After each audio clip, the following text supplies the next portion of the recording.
about how do you make a way out of no way? When you have millions of people who are feeling powerless, and many people have lost their jobs. I was reading a guy named Chase, and he lost his job, and he was evicted before the restrictions. He's sleeping in his truck, and then his truck was hit by a hit and run driver, and that limited his ability to go around and to find employment. He was sleeping in his truck, and he said something that grabbed me. He said, "This is a new place for me, a new experience. Standing at the end of a ramp up the expressway with a sign, 'I am hungry. Will you help me?' This is a new experience." Wow. How do you make a way out of no way when you're in that kind of situation? So I want to talk to you about a period that had to be the lowest in terms of things happening. This is one of the lowest periods of my life. When I lost a home, the first one that I bought from my mother because I didn't do a title search. And we had to go back to the roach-infested house that I moved mama out of. And when you say, well, what do you do? I remember my mother saying, boy, unload that truck, take that furniture in the house, keep your head up, we still have each other. How do you make a way out of no way? I want you to write this down. Choose your hard. Life is hard. And you can choose to stay where you are, and that's hard. Trying to survive living in your truck, trying to keep your esteem up, standing with a sign that's saying, "I'm hungry," and how people come by looking at you and laughing at you and passing you by and don't let you register in their eyes and you feel invisible. That's hard.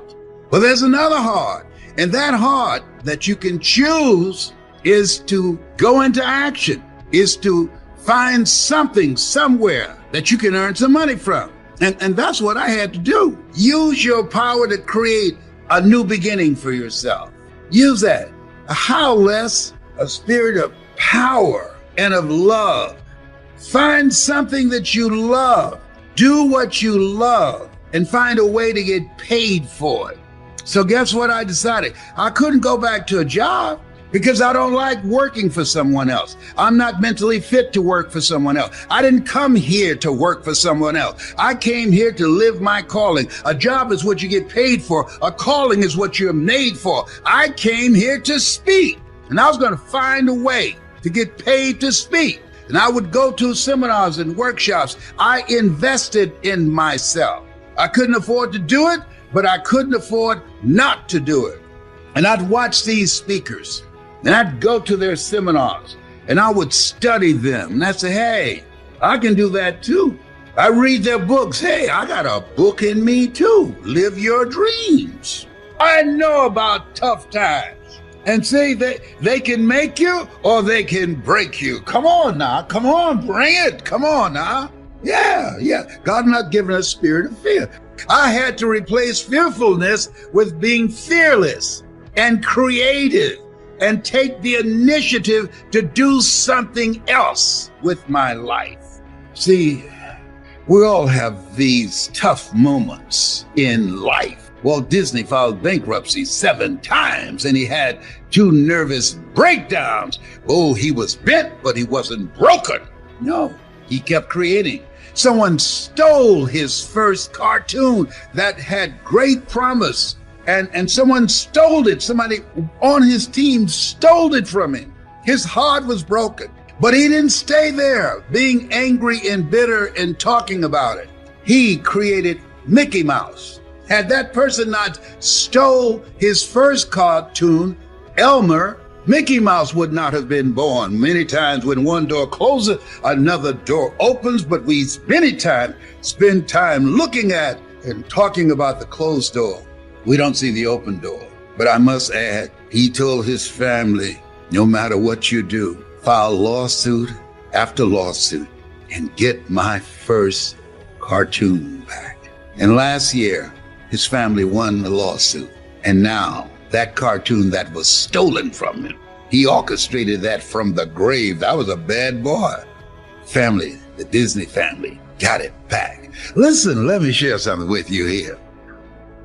You have no idea how strong you are. You're not in this thing life by yourself. And my heart goes out to people who have lost loved ones, or loved ones have been diagnosed with the coronavirus.